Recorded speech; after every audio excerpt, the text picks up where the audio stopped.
Magandang hapon po sa lahat ng ating mga taga-subaybay, no? Para po sa lahat ng mga manonood po sa ating live streaming sa araw na ito. Pasensya na po, medyo madaling araw po tayo nag-live dahil po sa kailangan po nating maghintay po ng signal. Kaya ngayon lang po nakapag-live si Brother Melchor sa araw na ito, no? So, nawa, samahan po ninyo ako sa aking live streaming sa araw na ito at maging maganda po nawa ang ating signal para po sa ating magandang talakayan. Muli ang ating pong tatalakayin, mga kaindi, no? Sa mga nanonood, paki-shoutout po. Kung mga gising pa kayo, salamat, no? At mga mayroon pang gising, paki-shoutout po kung Happy New Year, Sheila Cortez. Kung okay po yung ating sound bago po tayo mag-umpisa, no? Ang ating pong tatalakayin ay itong katatapos lang ng pagdiriwang natin ng New Year, no? Yung mga paghahanda ng mga bilog na sinasabing pampaswerte daw, no? Tatalakayin po natin yon, no? Bago po ang lahat, maraming salamat po sa inyong lahat na ibinigay sa amin at sa lahat ng inyong mga pamaskong handog na pinagkaloob nyo para sa amin. Ngayon lang po ako nakapag-live dahil po yung actually yung pong ating signal medyo papatay-patay. Samahan po ninyo ako sa ilang minuto o ilang oras na ating pag-uusapan itong ating pagdiriwang ng bagong taon, yung ginagawa nating paghahanda, no, sa araw sa araw ng Noche Buena o yung Buena Noche. Yung tinatawag nating pagsasalo-salo tuwing sasapit yung Pasko at saka yung bagong taon na mahilig tayo sa mga bilog-bilog kuno noon, mga lucky charm. Tatalakayin po natin yan. At ngayon po, bago po tayo mag-umpisa, hinihiling ko po ang inyong panalangin. Sama-sama po nating panalangin ang magpapamilya na humihingi po sa atin ng tulong panalangin na sila po ay positive ng COVID, no? Si Brother Christopher po, si Jolimar, no? Si Shally Mar, si Philip Bigtasyon, si Christina Patashni, yung kanyang kagalingan na sa kanyang operasyon, no, na praise God, answered prayer. Ganon din si Majiko at ganon din si Sisneng B. Ipagdasal po natin yung mga taong ito na yung iba pong binanggit ko po ay positive po ang kanilang pamilya ng COVID-19. Nangihingi po sila ng panalangin, no, lalo-lalo na si Brother Christopher, si Shalimar, si Philip Bigtasyon, ganon din po si Sisneng B.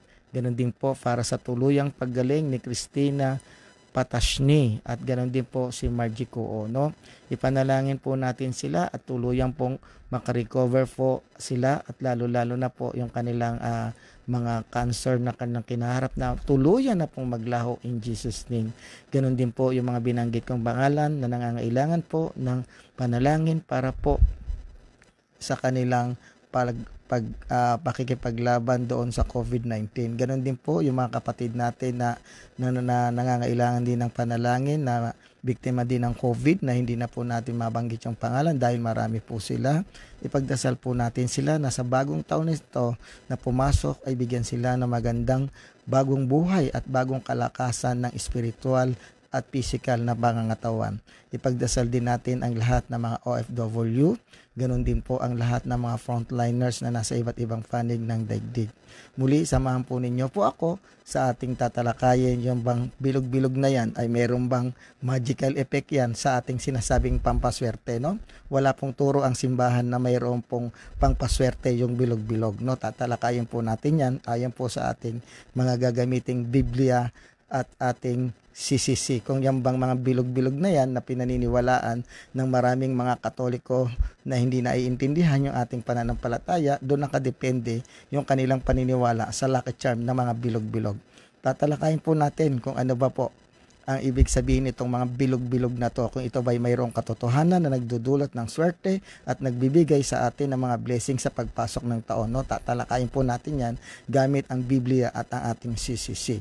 Nawa ang video pong ito ay pag-aari po ng In Defense of the Truth YouTube channel at page at ganun din po ito po ay inyong i-share, i-like, and subscribe, no?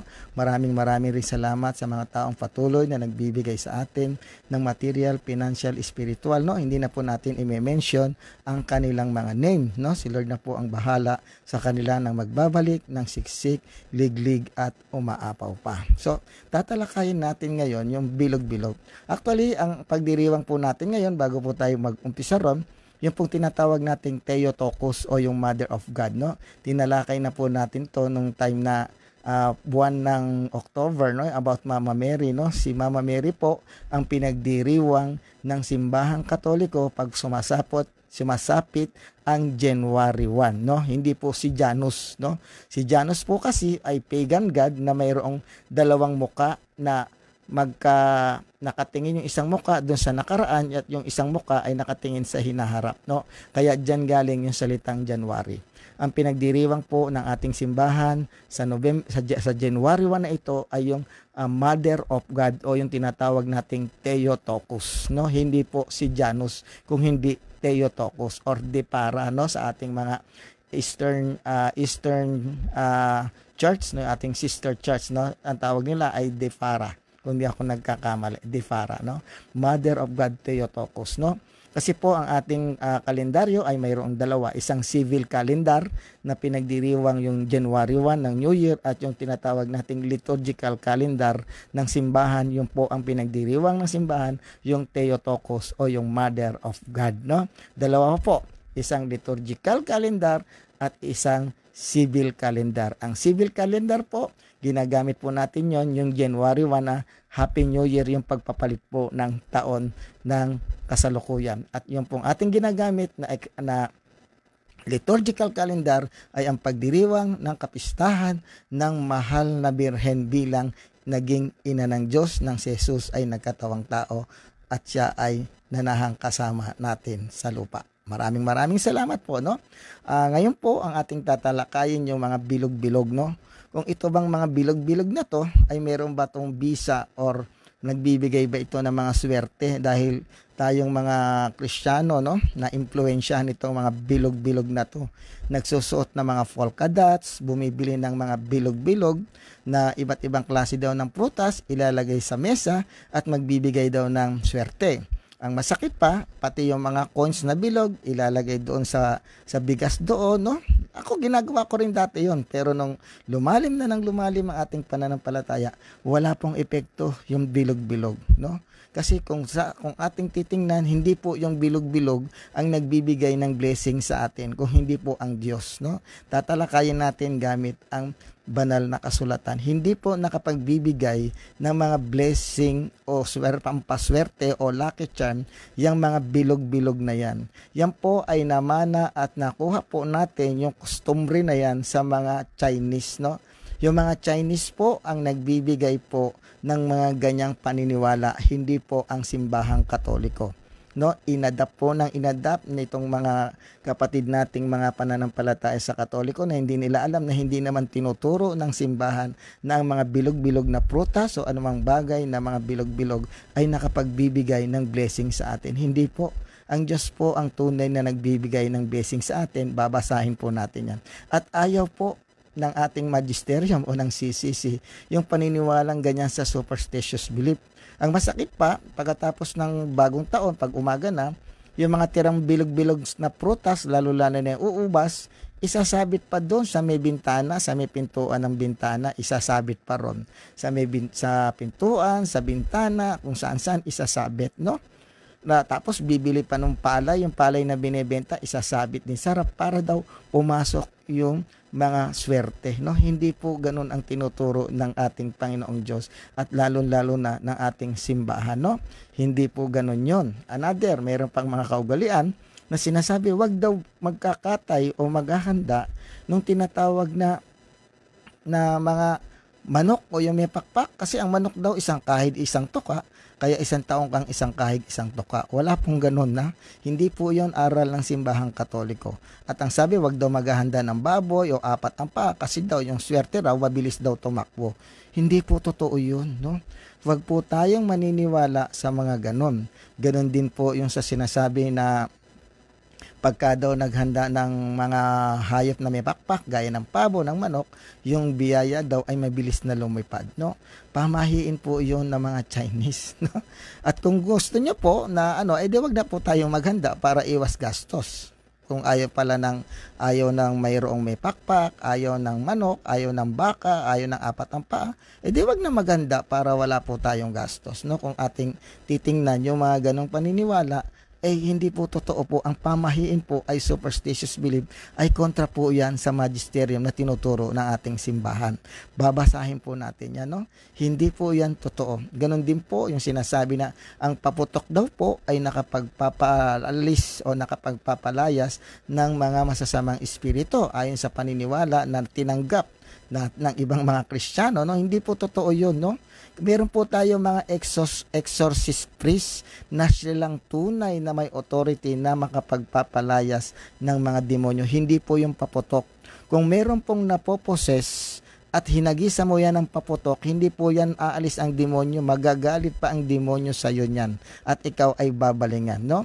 Kung ganun pala na ang masasamang espiritu pala ay takot sa paputok, bakit hindi na lang yung mga pare ay naghahagis na lang ng paputok doon sa inaanihan ng masasamang espiritu? Bakit hindi nila ginagawa yun? Kasi hindi naniniwala ang ating mga pare o ang ating mga exorcist priest na ang demonyo o ang masamang espiritu ay takot sa paputok. Hindi po, no?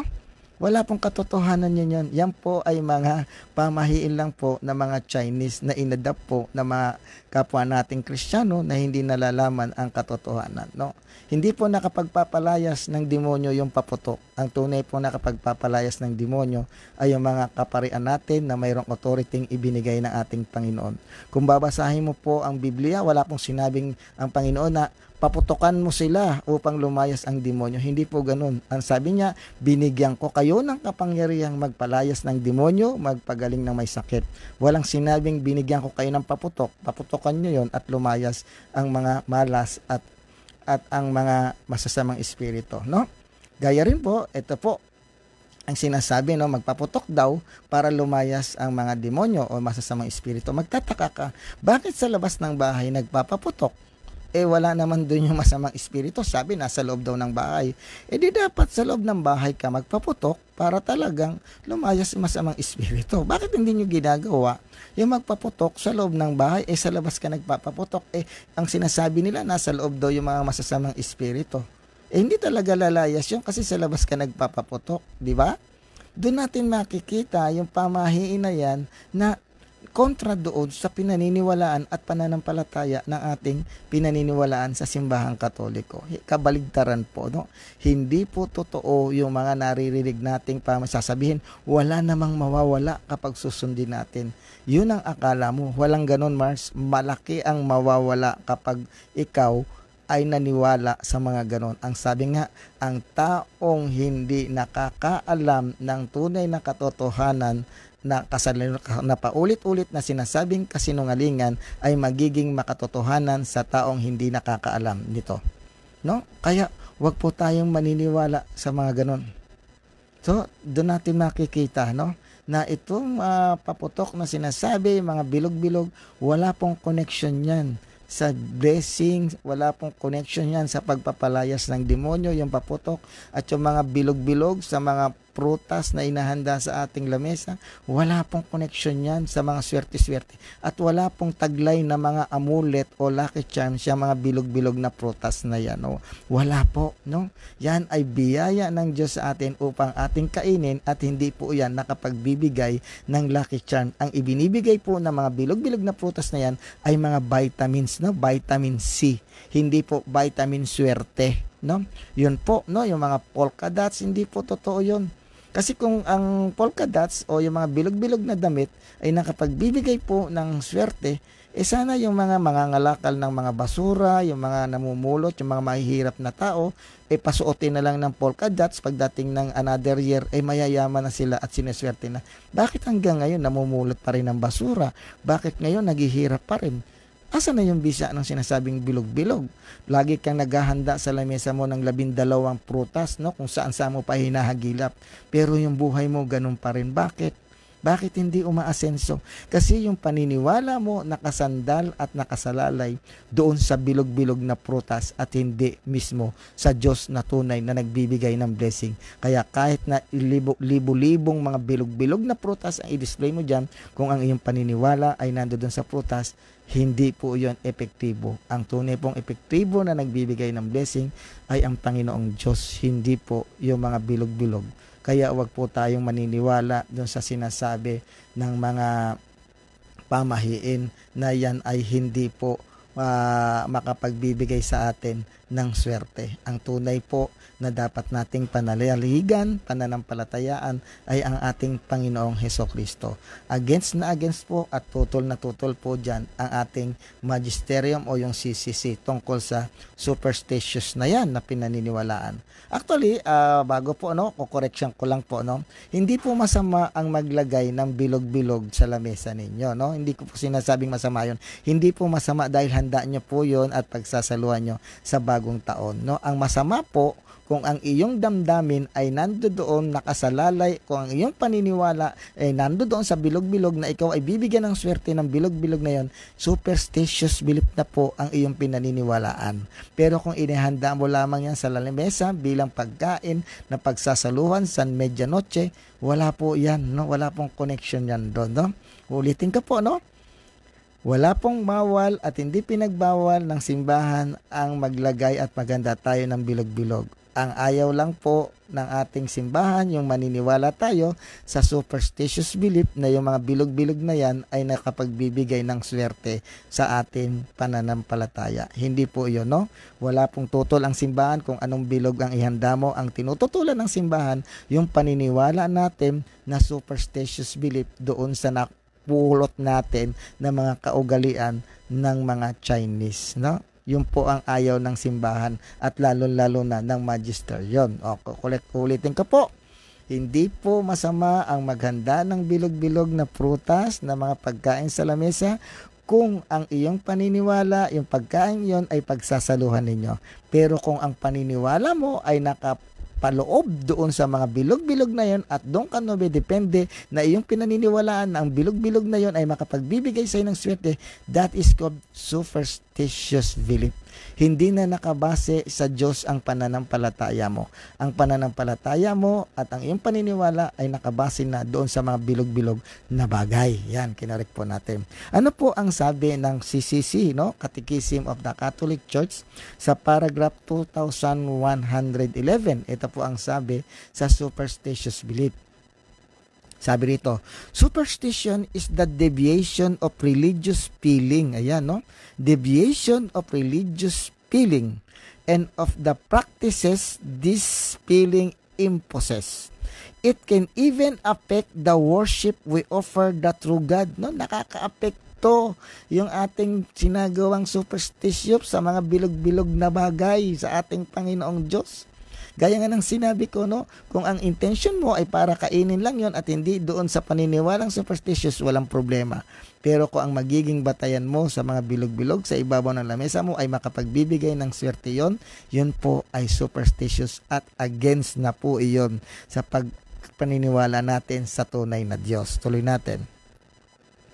When one attributes an importance in some way magical to certain practices, may magical, certain practices, gaya ng sinasabi nila, maglagay daw ng bilog, ganyan, wag daw magkakatay ng ganito, yun yung mga sinatawag nating lucky charm, Hindi po totoo, ayaw po ng magisterium natin yan, Ito po. It in some ways magical to certain practices otherwise lawful or necessary. To attribute the efficacy of prayers or of sacramental signs on their mere external performance apart from the interior disposition that they demand is to fall into superstitious. Nakita mo na, doon po tayo papasok at mahuhulog doon sa tinatawag na pamahiin. Tatagalogin po natin. Meron po tayong Tagalog ng CCC rito. Ito po ang sabi para po lalo nating maintindihan, Ito po ang sabi na ayaw ng simbahan ng magisterium yung superstitious, sabi rito. Ang superstitions, no, ganun din po sa paragraph 2111. Ang superstitious ay lisya sa damdaming relihiyoso at sa mga gawaing pinag-uutos nito.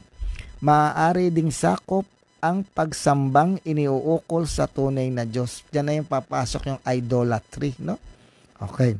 Halimbawa, kung ang ipinatutungkol ang isang importansya sa mahika, ang ilang gawain na sa ibang panig ay legal o sa mga tandang sakramental nang walang kasamang kondisyong panloob ay nagiging superstitious belief.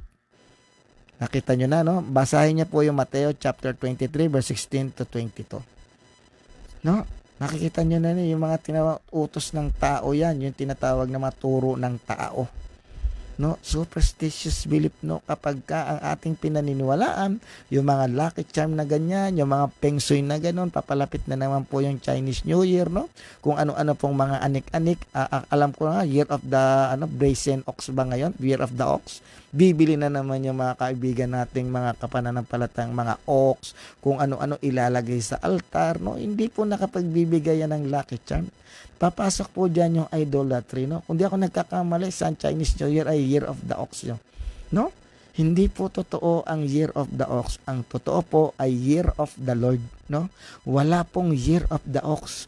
Ang Year of the Lord, kaya nga ginagamit natin yung AD, Anno Domini, Year of the Lord or taon ng Panginoon. No, bawat sumasapit ang New Year ay taon niya ng Panginoon. Hindi po yan taon ng Year of the Ox o yung Year of the Rat o Year of... Sa mga Chinese po yan, mga pagan practices po, yung mga year na binabanggit na yon, no? O yung horoscope, no? So, yun po ang ating sinasabi, no? Huwag po tayong maniniwala diyan. Lalo-lalo na pupunta sa manghuhula.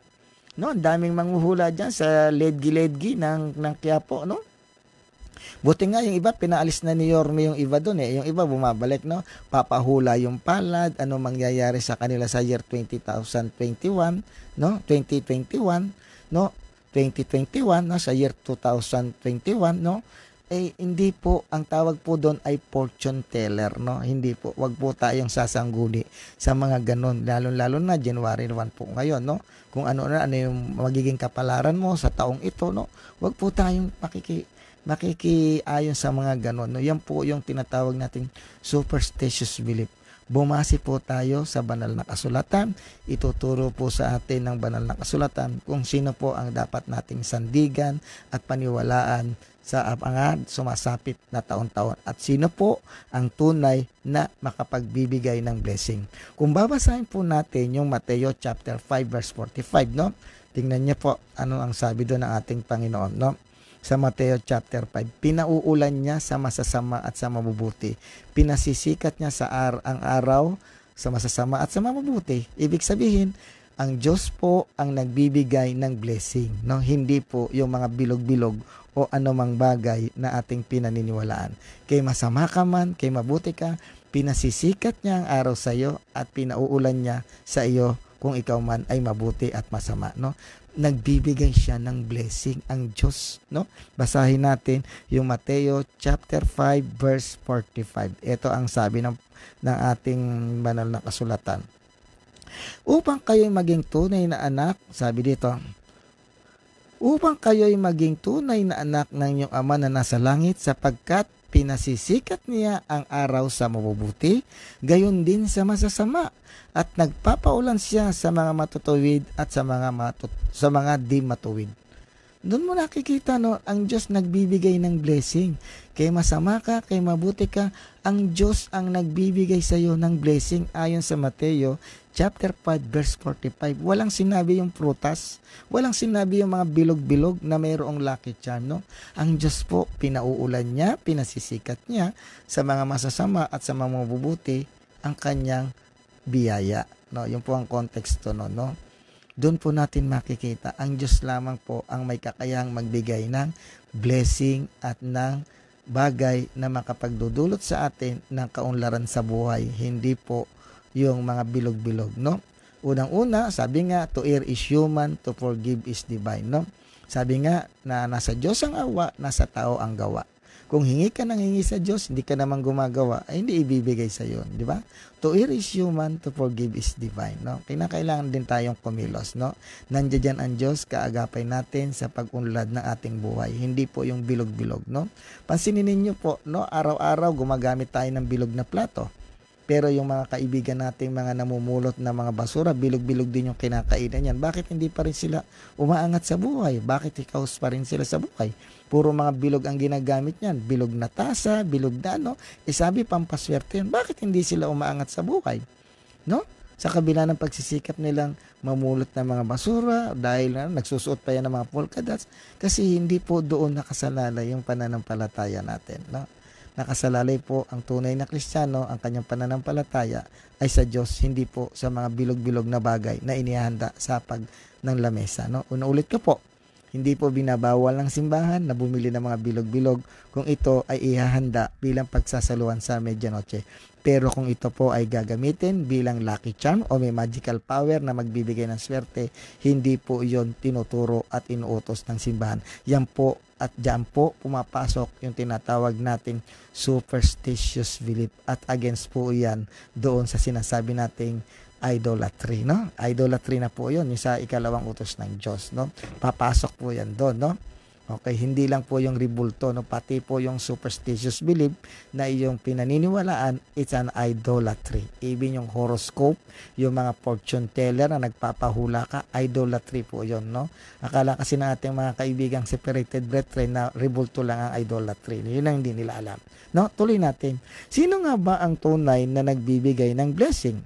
Basahin natin ang Roma chapter 10 verse 12. No? Ito po ang sabi ng Romans chapter 10 verse 12. Kung meron po kayong Biblia, basahin niyo po ito at pag nilalin niyo po ito, lalo-lalo na ngayon ay bagong taon. No?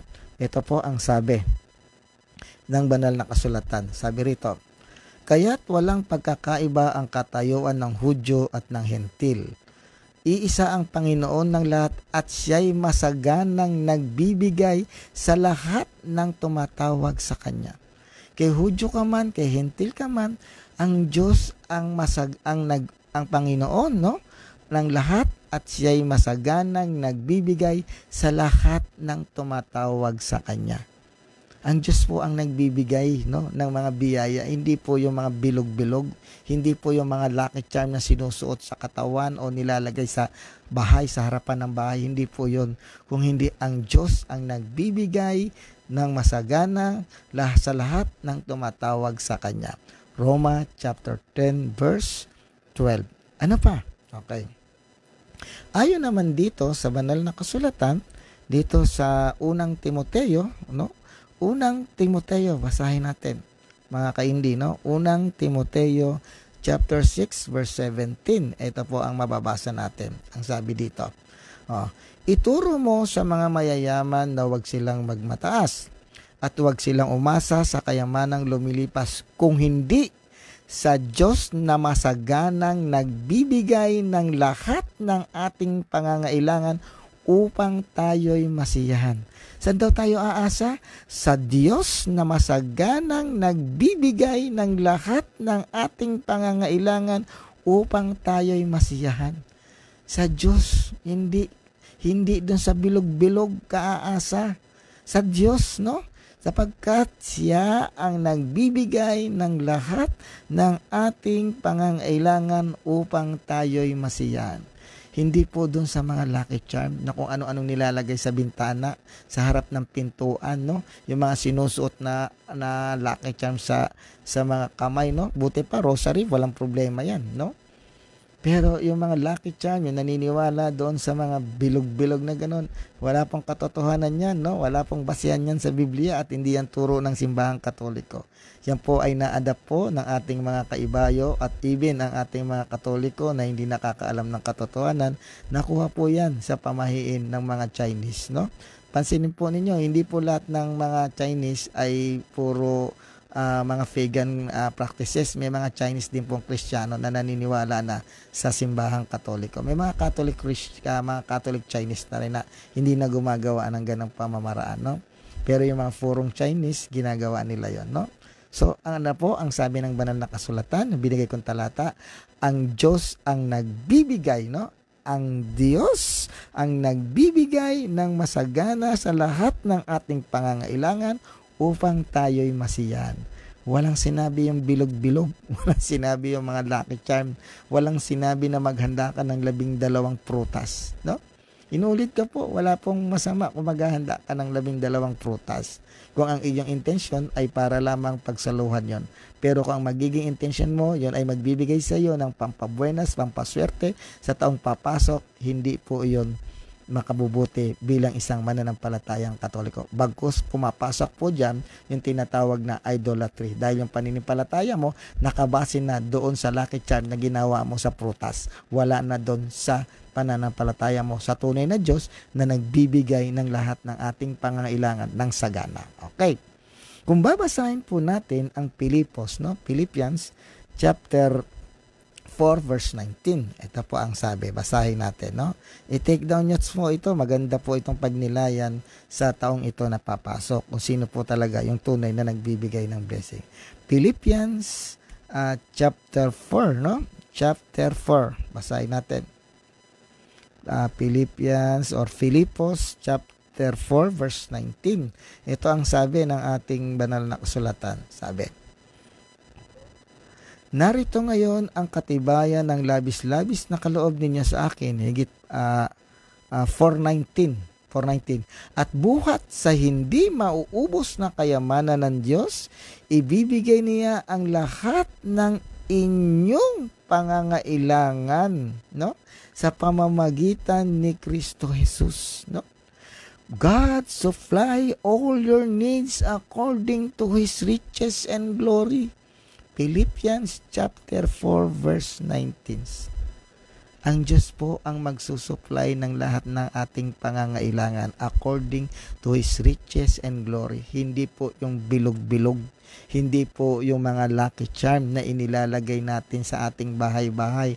Kung hindi ang Diyos po, ayon sa Philippians chapter 4 verse 19, no? God supply all your need according to His riches and glory. Napakalinaw, no? Maganda sa English, no? At buhat sa hindi maubos na kayamanan ng Diyos, ibibigay niya ang lahat ng inyong kailangan sa pamamagitan ni Hesukristo. Ang Diyos po yung nagbibigay ng blessing, hindi po yung prutas na bilog-bilog, hindi po yung mga kung ano-anong mga anik-anik, no? Pag po tayong maniniwala doon, no? Bumili ka para kainin lamang. Pero kung paniniwalaan mo na yung bilog-bilog nagbibigay ng swerte, iniulat ko kapatid, diyan yung pumapasok yung idolatry o yung ano natin sa pamahiin yung paniniwala, no? Kumbaga parang secretism nga, sabi nga ng mga exorcist priests, syncretism daw yung ibang mga kapatid natin sa pananampalataya, no? Meron ng Buddha, meron ng rat, meron ng kung sino-sinong estatwa kasama ng Santo Niño, pampabuenas, no? Syncretism, huwag natin paghalu-haluin yung mga hindi dapat ihalo sa sangka-Kristyanuhang paniniwala, no? Minsan pumanta ka sa ibang mga kaibahan natin sa pananampalataya na hindi alam yung kanilang pinananampalataya. Biruin mo yung Nazareno, may katabing Buddha, may kasamang pusang kumakaway na gano'n, no? Syncretism po yun, no? That is an idolatry. Huwag po kayong maniniwala doon. Lalo-lalo na yung mga tinatawag nyo, yung bilog na gano'n na may salamin, no? Nakaka-attract po ng demons yun kung mag-aaral po kayo ng exorcism. Lalo na may salamin, ilalagay mo sa pintuan, no? Huwag nyo pong gagawin yun, no? Malakas pong makahatak ng bad spirit yun. Ang ilagay nyo, Benedictine, no? Benedictine ang ilagay ninyo. Pangontra po talaga dun yun, no? So tuloy natin, no? Ang Diyos daw ang magsusupply ng lahat ng ating pangangailangan. Gaya nga ng sinasabi ng Salmo chapter 23 verse 1, no? Alam natin diyan, the Lord is my shepherd and I shall not want. Ang Panginoon ang aking pastor at hindi na ako mangangailangan o hindi na ako magkukulang. No? Ang ganda ng Salmo 23:1 kung pagnila, the Lord is my shepherd and I shall not want. Kung ang ating Panginoon Diyos ang iyong shepherd at hindi ka na magkukulang, hindi ka na dapat sumandal doon sa mga prutas na 12. Pag kulang nga 11 yung prutas mo, kulang na isa, magagalit ka doon sa nagpabili, no? Di ba? Pag sinabi, bakit 8 lang yan? Bakit ganun kompleto yung 2, no? Hindi po yun. Ang niya po yung Salmo 23:1. The Lord is my shepherd and I shall not want. Kung ano man yung kulang dyan sa prutas mo, sa Diyos ka sumandal, sapagkat sa ating Panginoon, hindi ka magkukulang at hindi ka magdaraho. Doon tayo minsan umaano no? Sasabihin, bakit kulang pa ng isang prutas na bilog? No, kulang pa yan.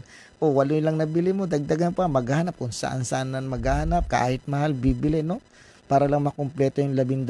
Doon mo makikita na ang kanyang paniniwala nandoon sa lucky charm ng prutas na nagbibigay daw ng swerte. Pero hindi niya nakita yung Salmo chapter 23 verse 1 ang sinabi, "The Lord is my shepherd, and I shall not want." Ang Panginoon na aking pastol, hindi ako magkukulang o hindi na ako mangangailangan pa. No? Hindi po yung prutas. Ang Diyos po. No? Dito natin makikita, no? Ang Diyos ang nagbibigay ng mga blessing para sa atin. Basahin po natin ang 2 Korinto, mga kaindi.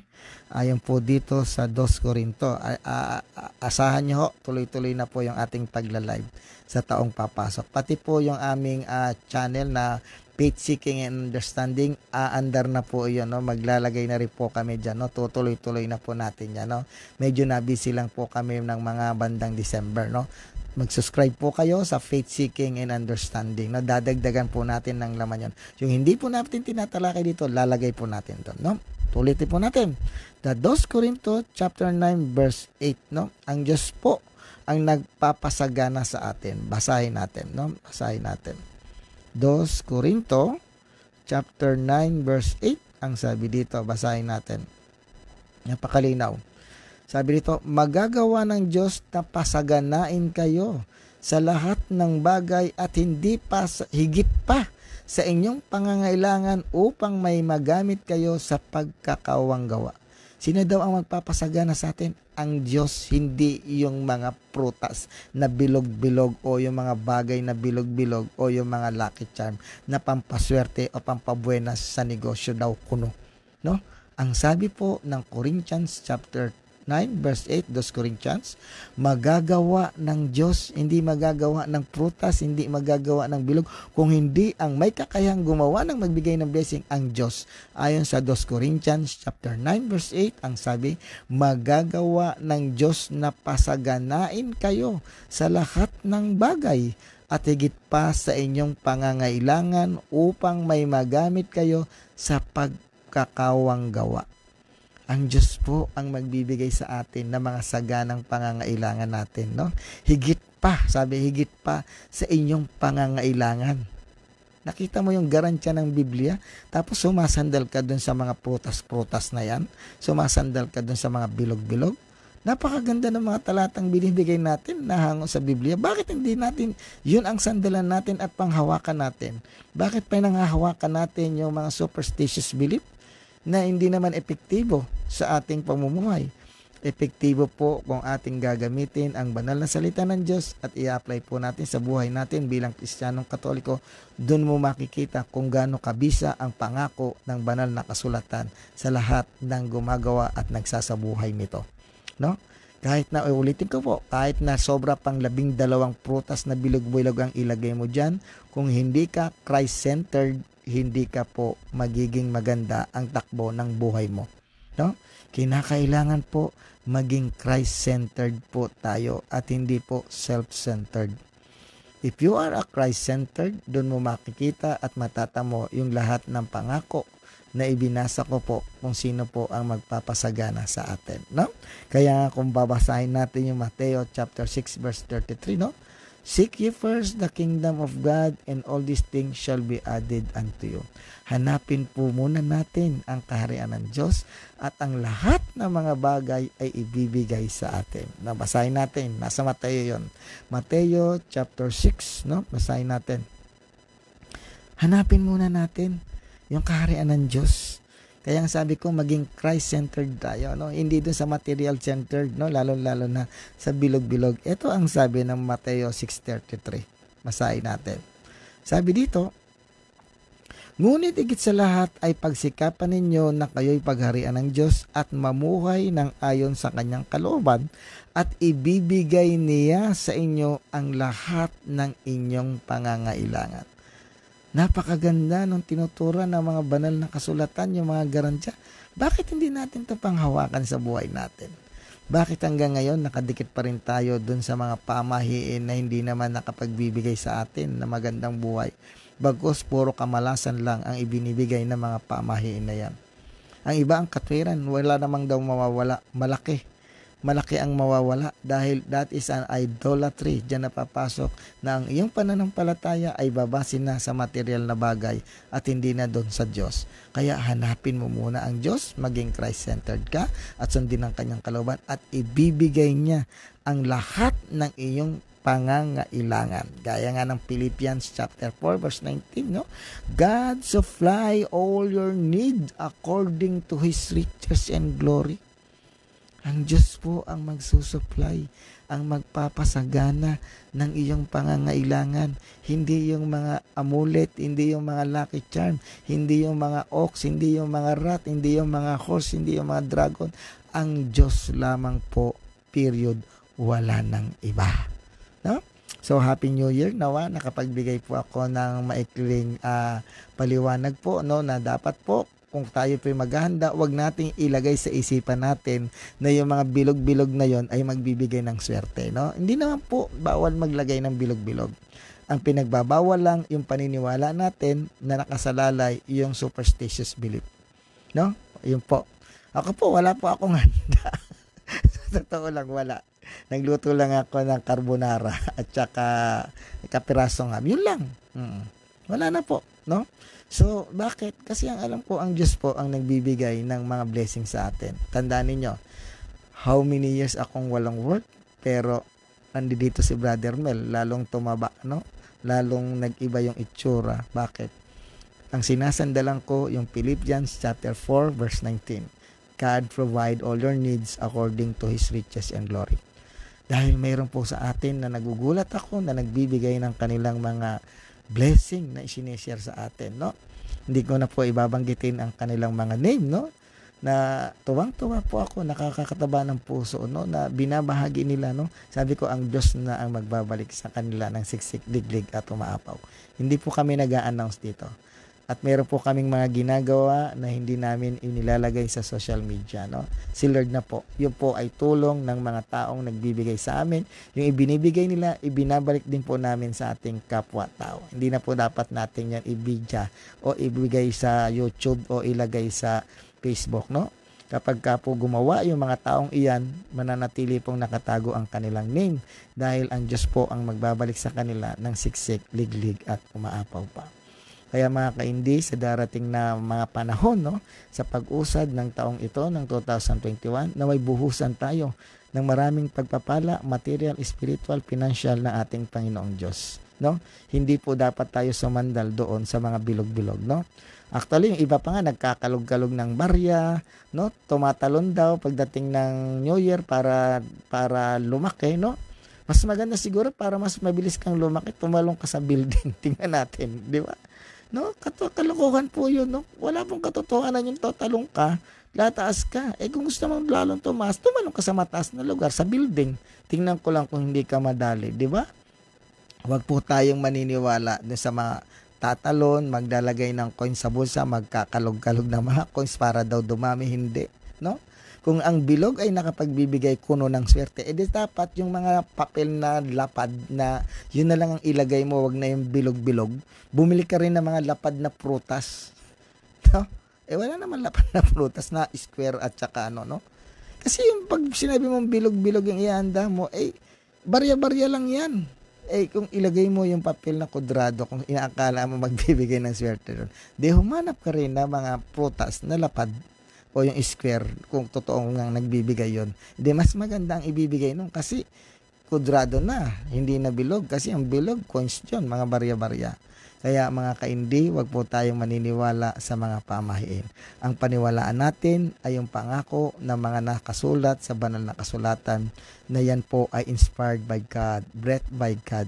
Yan po ang ating panghawakan, yung mga talata na aking ibinigay sa inyo. Huwag po yung pamahiin na minana pa po natin sa kultura ng iba na hanggang ngayon ay dala-dala natin. Kung sasabihin walang mawawala, hindi po totoo yun. Malaki ang mawawala sa atin, lalo-lalo na sa pananampalatayang Katolikong Kristiyano, no? Maraming salamat sa inyo. Happy New Year po, no? Maligayang Pasko at manigong bagong taon. Muli, bago po tayo magtapos, samahan po ninyo ako, no, na manalangin, no? Ipanalangin yung mga pamilyang ito na ang pamilya nila na nasa ibang bansa ay positive po ng COVID-19, no? Si Brother Christopher, si Shalimar, si Philip Bigdacion, at ganun din po sa kanyang surgery ni Christina Patashni, si Marjico, at ganun din po si Neng Bino, at iba pa nating mga kapatid na may karamdaman. Nawa bigyan ng Diyos ng kalakasan sa pagpasok ng bagong taon na ito, na maging malusog, maayos ang kanilang pamumuhay, at makasurvive po yung mga taong binanggit natin, at yung hindi po namin nabanggit sa inyo ay patuloy po natin ipagdadasal sila, no? Pagdasal po natin yung mga taong ito na nangangailangan ng kagalingan, no? Yung kanilang pamilya yung pamilya nila ay kontaminado po ng COVID-19 sa ibang bansa, no? Ganun din po kung meron po kayong mga dapat ipanalangin, i-text nyo lang po sa atin, isasama po natin yan gabi-gabi sa ating mga prayers, no? Para po sa ikagagaling nila, at ganun din po sa ating mga pinamimisa sa mga kaluluwa na nangangailangan ng prayers. I-send niyo po kay Sis Marilu Nicolas. Siya po yung nagdadala ng mga names, no, doon sa kanilang parokya doon sa Rizal, no. Siya po yung yan po ay ginagawa po yan ng In Defense of the Truth, no. Wala po kaming hinihingi diyan, no, kasi sabi ng mga ibang sekta yung may sara may bayad. Wala po. Ang In Defense of the Truth po ang nagbibigay ng donasyon doon sa hindi niyo na po dapat kailangan magbigay pa ng mga dahil meron pong nagbibigay po, at yung binibigay nila sa atin, yun po yung ginagamit natin pang pamamisa. Hindi na po natin i-mention yung kanilang mga name. Inuulit ko po, hindi po kami nagme-mention, no? Tumutulong po sila na magbigay sa amin para pampamisa sa mga kaluluwa ng kanilang mga pamilya, sa kanilang mga kagalingan, mga intensyon. Yun po yung aming ginagamit, no? Para po sa simbahan, hindi po para sa amin at para sa mga taong nangangailangan ng dasal. So maraming salamat sa inyo. Happy New Year.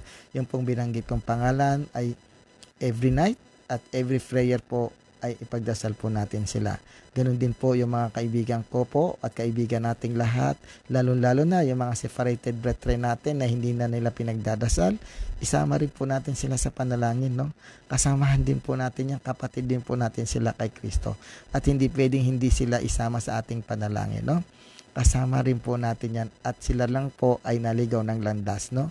While po kayo mag-alala, darating ang araw, babalik at babalik pong lahat yan sa simbahang Katoliko. Hindi lang po yung kapwa nating Katoliko ang ating ipanalangin na may karamdaman, even ang mga separated brethren natin na nangangailangan ng kagalingan, lalo-lalo na yung may sakit ng COVID-19, na lahat sila ay makarecover sa sakit na ito. At nawa ang pandemic na ito ay matapos na at tuldukan na itong pagpasok ng bagong taon. Muli, maligayang Pasko at masaganang bagong taon sa ating lahat, mga kaindi. God bless us all. Mabuhay po tayong lahat. Viva Iglesia Katolika, Viva Cristo Rey, Ave Maria, Gracia Plena. No, babasahin ko po yung inyong mga katanungan, no. Sabi, Happy New Year, sabi ni Sheila Cortez, no. Cablaw Odysseus, gandang gabi. Cablaw, hindi na gabi, umadaling araw na, no. Sheila Cortez, medyo nilakasan ko lang ang volume. Amen. Happy New Year, Idol CFT, no. Sheila, hi bro.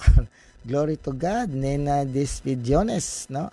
Sheila, Bro Philip, Happy New Year. May nakita ako itlog sa bigas tapos may pera, no? Sabi ni Sheila Cortez, wag kang maniniwala doon. Baka kasi yung bigas mainit yun. Baka yung itlog na nilagay doon ay pagbukas mo nung kinabukasan, maging sisiw na yon at mapisa na yon. No, hindi po dapat ginagawa yung mga ganong pamahin. Ano ba yan, no? Sheila Cortez, naku, rolo yung pera, bigas yata yun. No, hindi po totoo yung mga ganon. Nena Despidiones, glory to God. Sheila Cortez, pamahiin. Sabi ni Sabi ni ayaw ko ng bilog, barya lang yan eh. Gusto ko lapad. Correct. Tama. Tama, no? This is Nena Jones, no? Okay. Pwede po bang magpaputok or fountain? Walang problema, no? Kung ikaw ay magpapaputok, basta iwasan mo lang na ikaw ay maputukan. Maaaring ikaw ay maputulan ng kamay o madisgrasya, no? Mas maganda pa, manood na lang po ng misa at umatin po tayo sa misa, no? Yun po ang mas maganda. At saka mamaya po, instead na yung paputok na yan, eh ibibili na lang natin apat na pagkain. No? Busog pa tayo. No? Okay. Wala naman po sinasabi ang simbahan na bawal magpaputok, bawal magganyan, no? Basta lang po ilalagay po natin sa tamang pamamaraan, hindi po sa maling kaugalian na nakagisnan na at namana na po natin sa ibang kustubre sa mga dayuhan, no? Wala pong gano'n, no? Okay lang, Sis Jella, kung ikaw ay ng fountain, basta sa labas, no? Huwag ka magpapaputok sa loob, dapat sa labas. Dahil pag sa loob ka nagpaputok, masusunog po yung bahay ninyo. Dapat po sa labas, no? Para safety po. Okay? Yun po, no? Sabi ni ayaw ko ng bilog barya. Okay. Papel nga ni rolyo sa bigas tapos pabilog yung hard-boiled eggs, no? Sabi ni Sheila Cortez, Year of the Rat ba? 2021. Hindi ko rin alam eh. Ang alam ko yata Year of the Ox o hindi ko lang alam, no? Basta yun ang nadidinig-dinig ko. No? Okay. Sabi ni Sheila Cortez, ayun, Chinese din galing ang COVID-19. Bro, magpaputok na tayo. Philip Cesar, no? Walang problema kung ikaw ay magpapaputok, mag-isip-isip ka muna instead na ibibili mo ng pagkain yan, no? Ang paputokin mo na lang yung iyong tiyan sa busog sa iyong handa. Okay. Sheila Cortez, pinapaalis yung demonyo, no? Hindi po totoo yun, Sheila Cortez, na ang paputok ay nagpapaalis ng demonyo, no? Ang paputok ay nagpapaalis at nagtatanggal ng mga parte ng tao ng katawan kapag siya ay naputokan. Yun ang totoo. Kapag ka ikaw naputukan, naaalis yung parte ng iyong katawan, natatanggalan ng kamay, natatanggalan ng daliri, natatanggalan ng hita kapag nasabugan. Yun po ang totoo. Ang paputok ay nakapagtatanggal ng daliri, ng mga kung ano-anong parte ng katawan ng tao. Yun ang katotohanan, hindi po ng demonyo. Okay. Sabi ni Sheila Cortez, grabe ang dami. Sheila Cortez, pamayin. Okay. Hagisan ng bawang. Okay. Nena Despidiones, yung may putok, yun ang nakakapagpalayaw. Ibang klaseng putok yata yung sinasabi ni Sis Nena Jones. Okay. Roll on ang kailangan. Okay. Nawala tuloy ang video, sabi niya gano'n. Sheila Cortez. Gusto ko pa naman yung polka dots, no? Sheila Cortez, walang problema kung magsuot ka ng polka dots, pero dapat ang iyong belief ay nasa Diyos, hindi doon sa polka dots. No? Gaya na sinabi ko, walang binawal ang simbahan na magsuot ng polka dots, walang binawal ang simbahan na maghanda ka ng mga bilog-bilog na prutas. Ang binabawal ng simbahan yung pamahiin na kontra doon sa ating sinasabi sa CCC. Yon ang pamahiin na binabawal ng ating magisterium, no? Kung magsusuot ka lang ng mayroong polka dots para lang magsuot ka at wala naman doon yung intention mo na yon ay lucky charm, walang problema. Basta wag lang po tayong sasandal doon sa superstitious belief. Nena Despidiones, naamoy siguro ni Bromel ang putok. Okay, no? Sheila Cortez, si Chris Aquino mahilig sa Feng Shui, sabi ni Sheila Cortez, no? Okay, lahing Chinese kasi yon, dress. Okay. Magbasa ng sisisi para hindi magsisi. Okay, na? Ang intention mo ang importante. Amen. Sheila Cortez, yung horoscope, yes. Yung sulpot, bumabase lang sa hula-hula, no? Happy New Year, bro. At sa lahat, sabi ni Eddie Gutierrez. Ebelinda de la Cruz, Happy New Year. Okay, so hanggang dito na lang mga kaindi. Maraming salamat, no?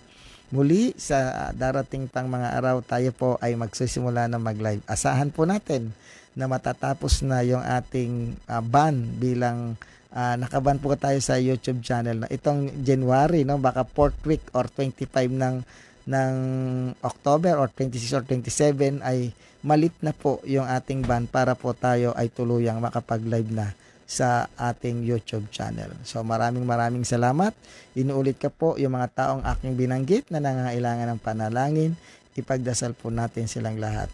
Maraming salamat po, no? At muli sa ating pagbabalik sa ating YouTube channel, samahan po ninyo kami at ganoon din po sa aming isa pang YouTube channel, no?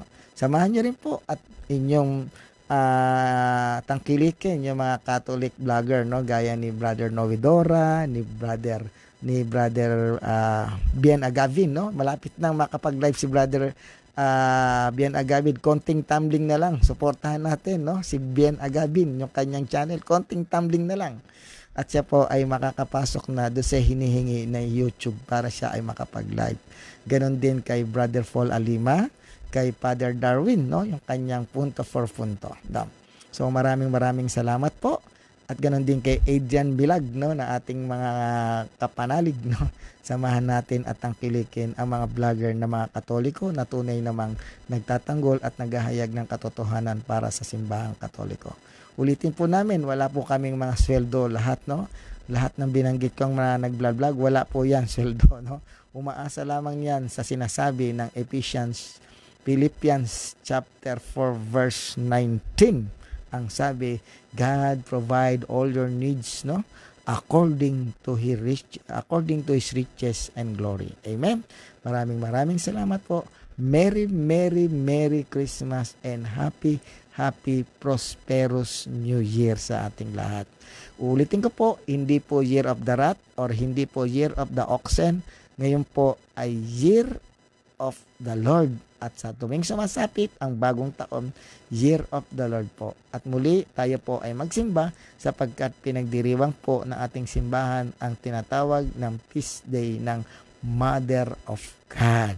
Defara sa wikang Greek ng mga kaibigan natin at kapanalig at kapananampalatayang Eastern Church o yung Orthodox, no. Di para sa kanila, sa atin ay Theotokos o yung tinatawag nating Mother of God, okay, or God bearer.